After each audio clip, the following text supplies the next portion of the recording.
განსაკუთრება უნდა იყოს გემრიელი. გემრიელი თუ არ იქნება ვერ გაუცლებს და მოგბესდება. ჭარბწონაზე ვისაუბროთ. მოიმატე სამთვეში 10 კილოები ძალიან ბევრი ჯერ წავიქეცი ამ გზაზე. ეს კალორიები რა არის არა? ბევრად უფრო მაღალი თვით შეფასება ვიდრე ადრე მქონდა. ნიმნიამ, წამოვშივდა. ერთი კვერცხი რამდენი გრამია? ერთი კვერცხი 40 გრამი დაახლოებით. ანუ ქათამში მეტი ცილა. და მხოლოდ მცენარეებს შეუძლია მზის გასუფთა ენერგიის მიღება და შემდეგ კალორიებში გარდაქმნა. ავოკადო არის ერთ-ერთი სუპერფუდი, დაახლოებით 10 ტოპ სუპერფუდიდან. ის არის კარგი ტვინისთვის, თვალებისთვის. ყველა კალორია ერთნაირი არ არის. სად არის ყველაფერი?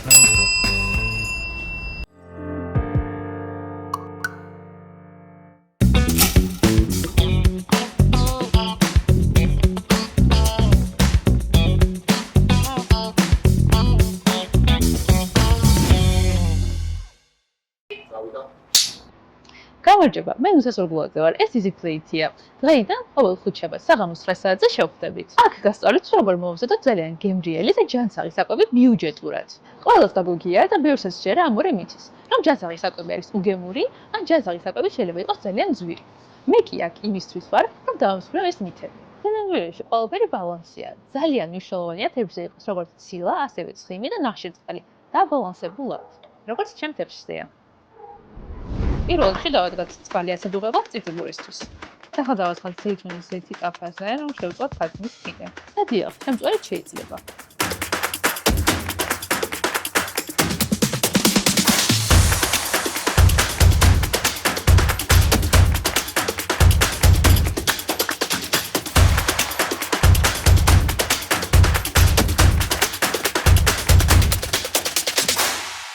უნდა იყოს ძალიან წვნიანი, დაახლოებით 5 წუთი პაულა და მთელი ნაჭერი არის. ამასობაში ადუღდა წყალი და უნდა მოვუხარშოთ წიწიბურა 15-20 წუთის განმავლობაში. სადამ წიწიბურა იხარშება, დავჭრათ ბოსტნეული, ძალიან სწრაფად. დაგვჭირდება ერთი დანა ავოკადოსთვის. ავოკადო არის ერთ-ერთი სუპერფუდი, დაახლოებით 10 ტოპ სუპერფუდიდან. ის არის კარგი ტვინისთვის, თვალებისთვის. ხშირად ამბობენ ხოლმე და სტერეოტიპია, რომ ცხიმი არ არის კარგი დიეტის დროს, მაგრამ ჯანსაღი ცხიმი არის ძალიან მნიშვნელოვანი. დავჭრათ ახლა ავოკადო, ნახევარი ავოკადო სრულიად საკმარისია ერთი დღის რაციონში. ეს ჩვენი ჯანსაღი ცხიმების რესურსი. სალათის ფოთოლი არის ისეთი უჯრედისი, რომელიც ძალიან ჭირდება ჩვენს ორგანიზმს და გირჩევთ, რომ დღეში ერთხელ მიირთვათ სალათის ფოთოლი, თანაც არის ძალიან ბიუჯეტური, წინასწარ გაამზადეთ, გქონდეთ გამზადებული და უბრალოდ დაიდეთ თებშზე. მე პირადად ვერც ერთ კვებას ვერ მივირთვე სალათის ფოთოლის გარეშე. ნახევარი თებში უნდა იყოს ყოველთვის ბოსტნეულით სავსე. რადგან ბოსტნეულში შემავალი უჯრედისი არის ძალიან მნიშვნელოვანი ჩვენი მიკროფლორისთვის, რადგან იყოს წესრიგში ჩვენი კუჭის მოქმედება და ასე შემდეგ. სალათას კი დავუმატებ ცოტაოდენ ჩერი პომიდორს, ჩერი პომიდორიც ბოსტნეულია, რომელიც არის ძალიან დაბალკალორიული და идеალური შემოსებელია ჩვენი სადილის. მე ძალიან მიყვარს განსაკუთრებით ზეითუნის ზეთთან ერთად. ზეითუნის ზეთიც ასევე არის შემოსებელი ჩვენი ცხიმის, რომელიც ასევე მდიდარია ძალიან კარგი ნუტრიენტებით, რომელიც ჭირდება ჩვენს ორგანიზმს. 15 წუთიც გავიდა და მოდი შევამოწმოთ წიწიბურა, რომელიც მოხარშულია და შეგვიძლია უკვე გადავწუროთ. წიწიბურა არის ყველაზე კარგი ნახშირწყალი, მე მგონი რაც კი არსებობს. პირდად ჩემთვის მე ძალიან მიყვარს წიწიბურა. როგორც ხედავთ, ჩვენს წრეებში 1/4 უკავია ნახშირწყლებს, რომელიც გვაძლევს ენერგიას, გრძელვადიან ენერგიას და არა მოკლევადიან ენერგიას, რომელიც ყოფნის და გვანაყრებს რამოდენიმე საათის მანძილზე. ასევე ხელს უწყობს იმას, რომ გქონდეს კარგი ხასიათი. თანაც შეიცავს სხვადასხვა ვიტამინებს. ახლა კი მთავარი ინგრედიენტი ცილა. ცილის გარეშე ჩვენი ორგანიზმი ვერ უზრუნველყოფს ჩვენი კუნთის მასის შენარჩუნებას. ამიტომ აუცილებელია, რომ ყოველდღე მივიღოთ საკმარისი ცილა. დღეს შემ შემთხვევაში ცილის წყარო იქნება ქათმის ფილე. ქათმის ფილე შეგვიძლია როგორც მოხარშული, ასევე შემწვარი მივირთვათ. მე ცოტაოდენ ზეითუნის ზეთში შევწვი, რომ უფრო გემრიელი იყოს, რადგან ჯანსაღი კვება უნდა იყოს გემრიელი. გემრიელი თუ არ იქნება, ვერ გაუცლებს და მოგბესდება. აი ასე გამოიყურება ესეთი იდეალური, ჩემთვის იდეალური ლანჩი და ცოტაოდენი სულგუნით დავასრულებ, რადგან სულგუნი ძალიან უხდება წიწიბურას. და აი ასე მოვაყრი ცოტაოდენ სულგუნს. სალათას კი მოვასხავ ზეითუნის ზეთს და მარილი და პილპილი აუცილებლად სალათთან ერთად, რომ იყოს უფრო გემრიელი. ზედმეტი მარილი საჭირო არ არის, რადგან წყალს იკავებს, ამიტომ ზომიერად ყოველთვის ყველაფერი დაბალანსებულად. და აი ასე გამოიყურება ჩვენი თებში, იდეალურად დაბალანსებული, ჯანსაღი და გემრიელი. დღეს პირველი გადაცემა და დიდხანს არ მიფიქრე თუ უნდა ყოფილიყო პირველი სტუმარი. ჩემთვის უსაყვარლესი ადამიანი, პირველი გულშემატკივარი და კრიტიკოსი ნინა პერტენავა. ნინა.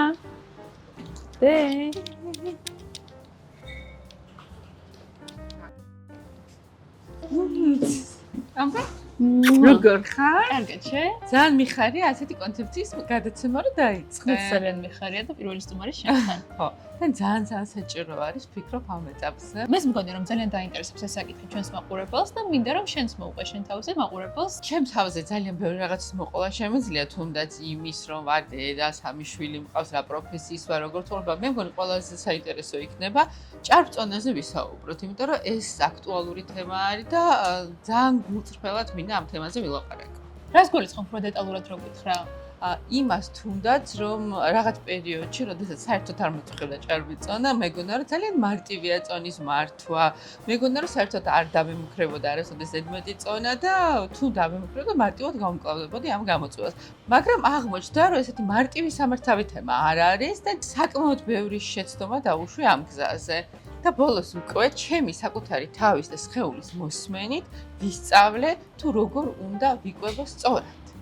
სწორედ ისე რომ დაიწყო წონაში, ხო? რა თქმა უნდა და იყო ჯანმრთელი პირველ რიგში. აუცილებლად, იმიტომ რომ ძალიან მნიშვნელოვანია ბალანსი დავიცვათ, ვიყოთ ჯანმრთელები და ეს არ გადავიდეს უკიდურესობაში და შემდეგ არ დაიწყოს კვებითი აღჭრილობა. ეს უკვე სხვა გადაცემის თემა არის და დღევანდელ გადაცემას ცოტა სხვა თემას მივუძვნით. მე მახსოვს სულ ბავშვობაში ძალიან გამყრანჭული, ძალიან გამხდარი რო იყავი და როდის დაიწყო ის გაგექცა ეს წონა და რა აღმოაჩინე, როგორ აკონტროლებ ახლა ამ ყველაფერს. პირველი მიზეზი ამის იყო სტრესი, იმიტომ რომ საკუთარი პასუხისმგებლობის ცნობა მქონდა ძალიან დიდი და იქნებოდა ეს საქმე, ოჯახი, სამსახური ყველაფერს წინ ვაყენებდი ვიდრე ჩემ თავს.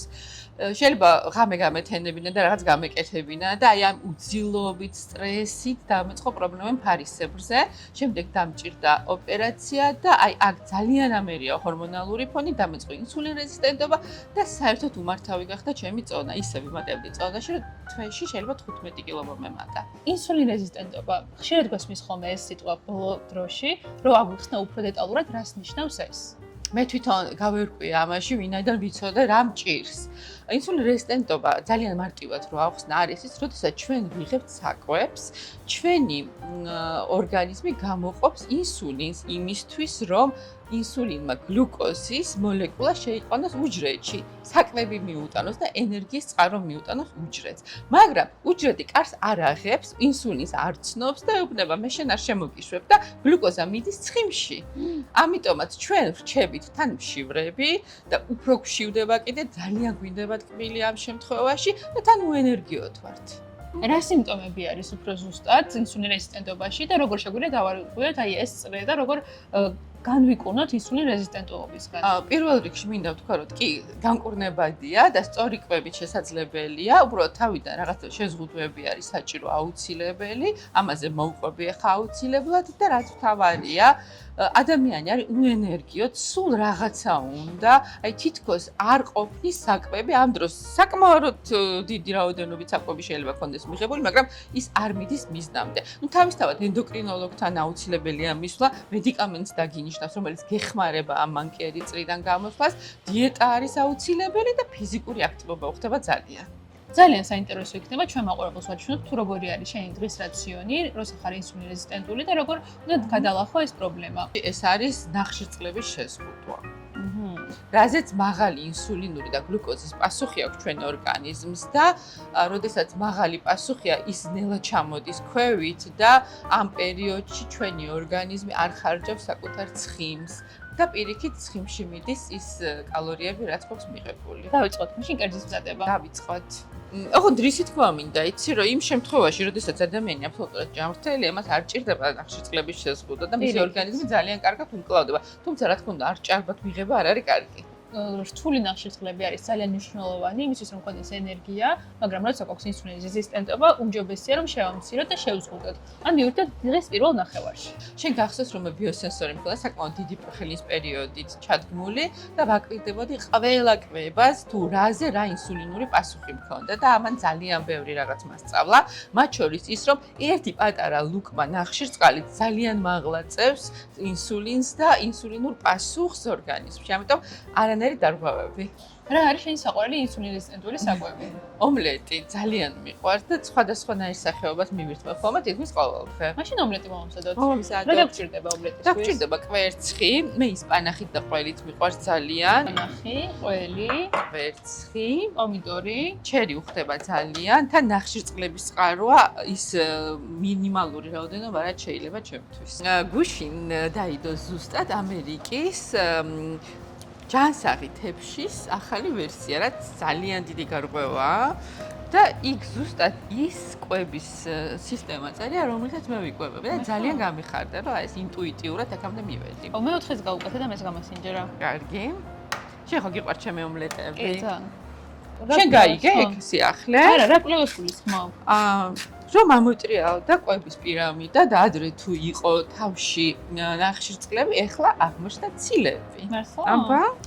ცილები მე ძალიან მიყვარს. მნიშვნელოვანი. კი, და მე ყოველთვის იმაზე მე ცილას ვიღებდი, ვიდრე რეკომენდებული იყო, ანუ იცი ორჯერ რამდენი მეც. ცილა არის ერთ კვერცხში? რამდენი ცილა? 6 გრამი. მართლა? კი, ანუ ერთ კვერცხში არის 6 გრამი, აქ გვაქვს 24 გრამი ცილა. ხო, ქათმის ფილეში არის 35 გრამი ცილა 100 გრამზე. ანუ 100 გრამ ქათმის ფილეს თუ აიღებ, იქ ექნება 35 გრამი ცილა. და ერთი კვერცხი რამდენი გრამია? ერთი კვერცხი არის 40 გრამი დაახლოებით. ანუ ქათამში მეტი ცილაა. კი, ქათამში მეტი ცილა მე არის. კიდე მეგონა რომ კვერცხში მეტი ცილაა. არა. და როგორ ამბობენ ამერიკაში რა არის ახლა ნორმა? 1.8-მეა 8 გრამი 1 კილოგრამზე. ანუ თუ ხარ 60 კილო, უნდა 100 გრამი ცილა მიიღო, ხო დაახლოებით შეურად. 100 გრამი ნეტ ცილა. ნეტ ცილა ნიშნავს იმას, რომ პროდუქციის ცილის ნეტ წონა უნდა ავიღოთ და ასე დავიანგარიშოთ გრამაჟი. თუმცა ტაფა გაცხელდა მოვიდე? კი, მოდი. დაასხი, კი, დაასხი. და მოვწალოთ ჯერ ის პანახი. დაბარა. ძალიან მალე იწალება ის პანახი. შენი ცირისთვის არის კარგი ის პანახი. მე ვიცი და შენ? კი, ძალიან ბევრი მიკრონუტრიენტი არის ის პანახში. არის და ყველაზე ერთ-ერთი სუპერფუდი არის ასევე, რომელიც ტოპად სუპერფუდი. არის ძალიან ბევრი ქლოროფილი, მათ შორის ფერი აქვს საოცარი. და უცებ იწალება, ასევე წყალი აქვს ბევრი და ძალიან დაბალმხსნელი არის, როგორც ვიცი. ის პანახი იღებს ამ მწვანე ფერს მზისგან, ეს მზის ენერგიაც არის შიგნით. იქნება უგემრიელესი. მყარი ჯიშის ყველი არ შეიცავს ლაქტოზას. პარმეზანი მეჭმევა. ნახე, ნუც აღმოჩნდა, რომ ლაქტოზაზე ძალიან მაღლა მიწევს ასევე გლუკოზა და ინსულინი. ლაქტოზა ეს არის რძე, მაგალითად რძიანი სულგუნი. მაგალითად ხაჭო, რომელიც ასევე ძალიან ჯანსაღსაკვებად ითვლება, მაწონი. ზად არის შენი ომლეტი, ხალბატონო ნინო? წავიღოთ თეფშზე ომლეტი. ძალიან გემრიელად გამოიყურება. შენ გაჭერი და მოაყარა ყველი. იცი რომ თუმცა ყველანაირ დესერტს მირჩევნია ესეთი გემრიელობა. ომლეტი, შენი შემწერი ომლეტი მეც ძალიან მიყვარს. ამიტომ ჯერა. და ისე შენ რომელი კერძი უფრო გიყვარს? მე ძალიან მიყვარს. მენატრება ძალიან პური. პური? აი ძალიან მენატრება კარაქიანი პური ხოლმე. მაგრამ ნახე, ეხა ვისწავლე ისეთი პურის გამოცხობა, რომელიც მეჭმევა. ეგეც გავაკეთოთ არა? და დესერტები კი აუცილებლად. შემაყურებელს. მე მგონი ხშირად დაკვეჭებ სტუმრად, თუ ასეთ გემრიელებს გაგვიკეთებ და ჯანსაღ პურებს გამოგვიცხო. ну ახლა მე მთელი რაციონი მაქვს ინსულინ რეზისტენტობის და ძალიან გემრიელი ყველაფერი იქიდან. ასე სიამოვნებით ვიქნები შენი ხშირი სტუმარი. ნემ, წამომშივდა. წამოვჭამოთ ახლა. სად არის ყველაფერი? ძალიან მომწონს ეს გარემო. კი, მე ძალიან მიყვარს სპეციალურად შევარჩიე ესეთი ადგილი, სადაც არის ყოველთვის კარგი განწყობა. Greenland Melody House-ი ქვია, პეტრიაშვილის პირველ ნომერში, ღვინის ქარხანაში. არის როგორც ქართული, ასევე ამერიკული და ევროპული სამზარეულო და ყოველ საღამოს არის ცოცხალი მუსიკა. და რაც მე ძალიან მიყვარს, გრილი არის და გრილზე მომზადებული საკვები. ძალიან მიყვარს, ასე რომ მე აქ მოვალ ხოლმე საუზმეზე, ლანჩზე და ვახშამზე. ვახშამზე ძალიან საინტერესოა, რადგან ყოველ საღამოს ყოველდღიურად არის ცოცხალი მუსიკა. ძალიან კარგი და ღონისძიებებისთვის გადასარევი ადგილია, მე რო ვაკეთებ ხშირად ხოლმე, სტუმრებსაც მოიყვანთ. და ძალიან მომწონს. ხო, ახლა დავაგემოვნოთ კერძი არა? დავაგემოვნოთ.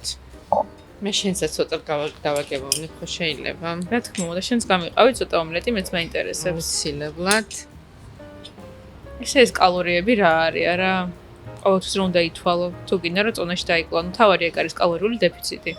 მაგრამ მოდი ჩემო ყურბელს ის მოვუყვეთ რა არის კალორია, არა? ასე მართლა როგორც რომ მე ყოველთვის არ ვიფრი კალორიებს, იმდანად ინტუიტიურად ვცნობ უკვე. და კალორია ძალიან საინტერესო რაღაც არის. აი, მაგალითად ისპანახი, ხო? ისპანახი იღებს სუფთა ენერგიას მზისგან. და მხოლოდ მცენარეებს შეუძლია მზისგან სუფთა ენერგიის მიღება და შემდეგ კალორიებში გარდაქმნა. შემდეგ ცხოველი რო ჭამს ამ ბალახს, ამ ნებისმიერ სხვა ბალახს, ის ამ ენერგიას იღებს, მაგრამ 10%-ით ნაკლები. და ადამიანი თუ მიირთმევს უკვე ცხოველს, კიდევ უფრო ნაკლებია ეს ენერგია. ამიტომ პირველ წყარო ყოველთვის არის მზე და შემდეგ მცენარეები. პრანა ენერგია. კი, სუფთა ენერგია. განგემრიელია. გასინჯა? გამასინჯა, კი. მადლობა. ძალიან მიყვარს, აი ყველანაირად ესერც მირჩევნია მართლა. ძალიან გემრიელია, აი უგემრიელესია და როგორც ყოველთვის. და ჩემი თებშიდან არის ისეთი რამე, რაც არ გეჭმევა? იცი რა, ცოტა შეიძლება, მაგრამ მე ვიკავებ ხოლმე რაღაც მომენტში თავს, რომ უკეთესი კლება მქონდეს. ეს არის წიწიბურა. აჰა. თუმცა მეჭმევა, მაგრამ უფრო სწრაფად რომ მინდა დავიკლო წონაში, ამიტომ რაღაც პერიოდში იშვიათად ვიღებ, ანუ მინიმუმ დღე გამოშვებით, იმიტომ რომ ერთი დღე როდესაც ნახშირწყლებს არ ვიღებ ხოლმე და ვთქვათ ვარჯიშობ, კუნთებში გლიკოგენი და ღვიძლში ილევა და მეორე დღეს ივსება. ამიტომ წონაში არ მიდის. საკალორიებს აკონტროლებ? ნაკლებად ვაკონტროლებ მე კალორიებს, იმიტომ რომ იმდენად უკვე ინტუიტიურად ვიცი რა და როგორ არის, რომ მე უკვე ძალიან მივეჩვია. როგორი პროგრესი გაქვს? 10 კილო მაქვს უკვე დაკლებული. ძალიან კარგი შედეგია და ალბათ 6 თვეში უკვე მე ვიქნები იმ ძველ მდგომარეობაში, როგორც გახსოვარ. თუმცა ესეთი ძალიან ლამაზი ხარ და ძალიან მიყვარხარ. ხო, ნუ აქ ხო გარეგნობაზე არ არის. მე მაგალითად საერთოდ არ მაწუხებს გარეგნულად ჩემი წონა. მე მაწუხებს იმის გამო, რომ ვთქვათ ისეთი გამძლე არ ვარ, როგორც ვიყავი, ვთქვათ, როცა მინდა სადმე მთაში ასვლა, ბევრი ფეხით სერული, უფრო ადვილად ვიღლები. შემდეგ ჯანმრთელობისთვის არის ძალიან მნიშვნელოვანი, თორე იმაზე რომ აი ვთქვათ იგივე პირად ცხოვრებაში ან შეგრძნებებში თვით შეფასებაზე ხო საერთოდ პირიქით მე მგონი ახლა ბევრად უფრო მაღალი თვით შეფასება ვიდრე ადრე მქონდა. მე პირიქით ვარ როცა ვიმატებ წონაში ყოველთვის მაყდება თვით შეფასება. ამას რომ მუშაობდი საფრანგეთში ხო გახსოვს მე იქ მოვიმატე 3 თვეში 10 კილო, იმიტომ რომ ძალიან ბევრს მუშაობდი. და ენერგია მჭირდებოდა ძალიან ბევრი, იმიტომ რომ ცოტა მეძინა. და ძალიან ბევრს ვჭამდი, აი ძალიან ბევრს. მე მგონია რომ ცოტაც გეძინა, ხო, აი ეგ არის ძალიან ერთ-ერთი მნიშვნელოვანი მიზეზი. აი მეც მძილობა, სტრესი და რაც თავარია, ხა აი რა საკვებში ხო იძახი კალორიები. მე კიდე გეუბნები, ყველა კალორია ერთნაირი არ არის. მაგალითად, ტომატისგან მიღებული კალორია და ჩიფსისგან მიღებული კალორია ერთნაირი არ არის.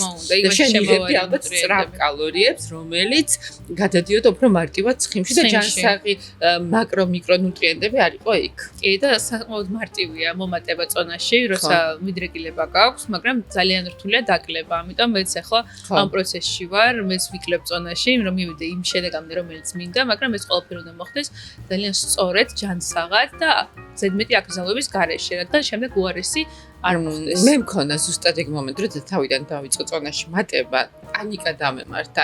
აი ძალიან მე ძალიან მეშინოდა რომ მე არ დაგმართნოდა, იმიტომ რომ ისე უცებ მოიმატე, რომ ძალიან მეშინოდა რომ რამე სხვა დაავადება არ ყოფილიყო ამის. კი, ნამდვილად უკან ხო და ნახე, აი რა მომენტია, იცი თავიდან რომ ზოგჯერ გამოხდილ წყალზე ვიყავი, მონოდიეტებზე ვიყავი, არაფერს არ ვჭამდი პრაქტიკულად.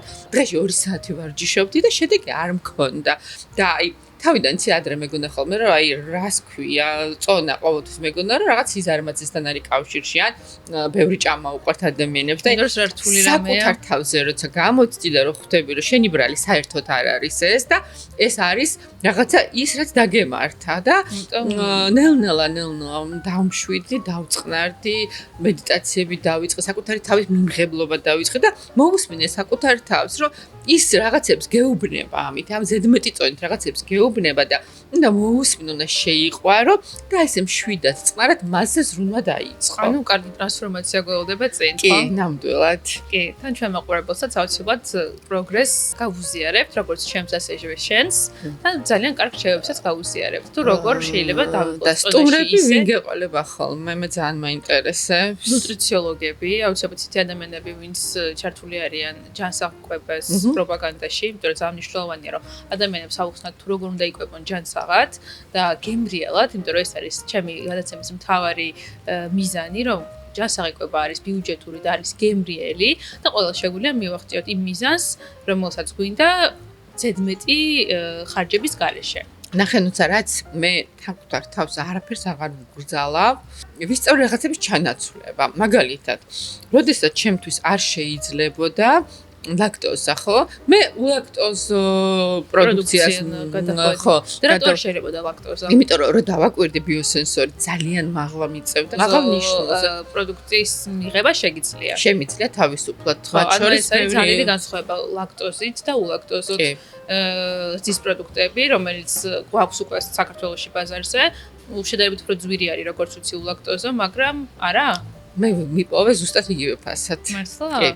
ვაუ, ძალიან საინტერესოა არის. მე გაგვიზიარე რა რეცეპტი ულაქტოზო რძის პროდუქტებით. კი, აუცილებლად. იმიტომ რომ ხო, ბევრი ადამიანს შეიძლება იყოს აუტალობა ლაქტოზის, მაგრამ არ იცოდნენ და მაგალითად, მე სიმპტომები როგორც ინსულინ რეზისტენტობის, რა სიმპტომები გაქვს ხოლმე და როგორც ლაქტოზის აუტალობა, როგორ აღმოაჩინე შენ თავში, იმიტომ რომ შეიძლება ადამიანებს აქვთ, მაგრამ არ ხვდებიან რომ აქვთ. ხო, ну პირველ რიგში ინსულინ რეზისტენტობა იმაში გამოიხატება, რომ აბსოლუტურად უენერგიოთ ვარ ხოლმე. ანუ სულ გინდა რომ დაისვენო, აი ყოველი ნაბიჯის გადადგმა გიჭირს. მე აი რაღაცნაირად თითქოს ბამბის თავი გაქვს, აი რაღაცნაირად ხედავ თითქოს ნისლში ხარ. და აი ეს ძალიან შემაწუხება და ძალიან რთულია, იმიტომ რომ ყველაფრის დაწყება გიჭირს და ყველაფერში ხელს გიშლის და როგორც კი გამოვასწორე კვება, როგორც კი ეს გამოსწორდა და ინსულინი ნორმაში მაქვს ხოლმე, ძალიან ენერგიული ვარ და ყველაფრის გაკეთება მინდა. და მეცაც გეტყვი, არ მშია საერთოდ ხოლმე, ანუ შიმშილის გზნობაც და აი ტკბილის მოთხოვნილებაც ინსულინ რეზისტენტობის ერთ-ერთი ნიშანია. რომ გინდა რომ ბევრი ტკბილი მიიღო. ძალიან გინდა, სულ ეძებ რაღაცას, ვერ ისვენებ უბრალოდ. აი ეგ არის და როგორ უნდა დავძლიოთ აი ადამიანი თქვათ ახლა ადამიანები გვიყურებენ აი როგორ შეიძლება დაიწყონ ისეთი ჩვეულებრივი ცხოვრება რა ნაბიჯი უნდა გადადგან იქ რომ დაიწყონ სწორ გზაზე გადასვლა მე ძალიან ბევრი ჯერ წავიქეცი ამ გზაზე ძალიან ვიწვალე სანამ გავარღვი ეს მანკიერი წრე იმიტომ რომ ორგანიზმი ვერ აჯობებს მას რაღაც რომ უნდა ნებისყოფით ამას ვერ გააკეთებ ის თავისას მიიღებს აუცილებლად და დავიკლებდი 3 კილოს მოვიმატებდი 4-ს დავიკლებდი 5 კილოს მოვიმატებდი 7-ს ეს არის საშინელება და იმაზე მეც იმატებდი რომ ყოველი შეზღუდვა პროტესტს იწვევს ორგანიზმში უბრალოდ ავუხსენი საკუთარ თავს რომ რაღაცეები უბრალოდ უნდა შემეცვალა კი არ ავგრძალე ეგრევე ნელ-ნელა გადავედი მაგალითად პურიდან გადავედი სელის პურსზე მაგალითად წიწიბურა ცოტა ხანი საერთოდ ამოვიღე და მის ნაცვლად ვიღებდი ბოსტნელს რომელიც გემრიელად იყო. რომ საღამოს მირთმევას არ არის რეკომენდებული. და პატარ-პატარ ნაბიჯებით უნდა დაიწყო ეს ყველაფერი, რადგან ერთიანად აკრძალვებით უარეს. არა, ძალიან რთულია. ხო, მე ნახე შაქარი ჩავანაცვლე სტევიათი. ანუ მე მიყვარს ტკბილი რაღაცეები, მაგრამ ჯანსაღი ტკბილი და სტევია აღმოჩნდა ძალიან კარგი შემცვლელი შაქრის, იმიტომ რომ არანაირი უჩვენება არ აქვს ჩემთვის. და სტევია არის მცენარე, რომელიც არის ტკბილი და აქვს 0 კალორია, ამიტომ ძალიან სასარგებლო არის. ანუ არაფერს არ ავნებს ორგანიზმში და შეგიძლიათ შაქარი ჩაანაცვლოთ სტევიათი, არის 0 კალორია და დაგიტყობთ, თქვათ მე ხაჭვარაჟანს რომ მივირთმევ ხოლმე, ზოგჯერ მინდა რომ ტკბილი იყოს და თაფლსაც არ ვიყენებ, სტევიას ვაყრი ხოლმე, რომ იყოს ტკბილი და არ დაამატოს კალორიები. მაგალითად, მუხარშული სტაფილო, მაღალი ინსულინის პასუხს იწვევს, არა და უმიტაფილო არ იწვევს. ხო, ეს მე საინტერესოა. ნახე მაცივარში ჩაი, თუ თქვა კარტოფილს, აი კარტოფილი ხო შეიძლება ძალიან მოგინდა, ხო? აი თუ მაგალითად ცივ წყალში ან მაცივარში დააყოვნებ 24 საათი, იმას აქვს ნახევარი ინსულინის პასუხი, ვიდრე იქნებოდა სახამებელი გამოსდის, ხო, სახამებელი გამოსდის. აი რაღაც ესეთი მარტივი ნამჯები. ალბათ ეს ყველაფერი შეიძლება რომ გაუზიაროთ მაყურებლას, იმიტომ რომ ძალიან დიდი გზა გავიარე, ძალიან დიდი ცოდნა დავაგროვე და ნამდვილად ძალიან ბევრი რეცეპტი მაქვს, რომელიც აი უკვე აღარც ვითვლი კალორიებს და მაინც ვიკლებ წონაში. ხო, მაგარია. ხო. და იმდენი თემა გვაქვს გასაშლელი და იმდენად სიღრმისეულად შეგვიძლია ადამიანებს დავეხმაროთ, რომ ვთვლი, რომ ჩემი თანაწამყვანი უნდა იყო და არა სტოხელოდ სტუმარი. მე ალბათ ყოველთვის ის ადამიანი ვიქნები, რომელიც ბევრ კითხვებს დასვავს. გახსოვს კადრს მიღმა რო გისვამდი ხოლმე. მე მაყურებლის მხარეს ვიქნები და აი რა კითხვა შეიძლება გაუჩეს მაყურებელს, ზუსტად იმ კითხვებს დავსვამ ხოლმე, ხო?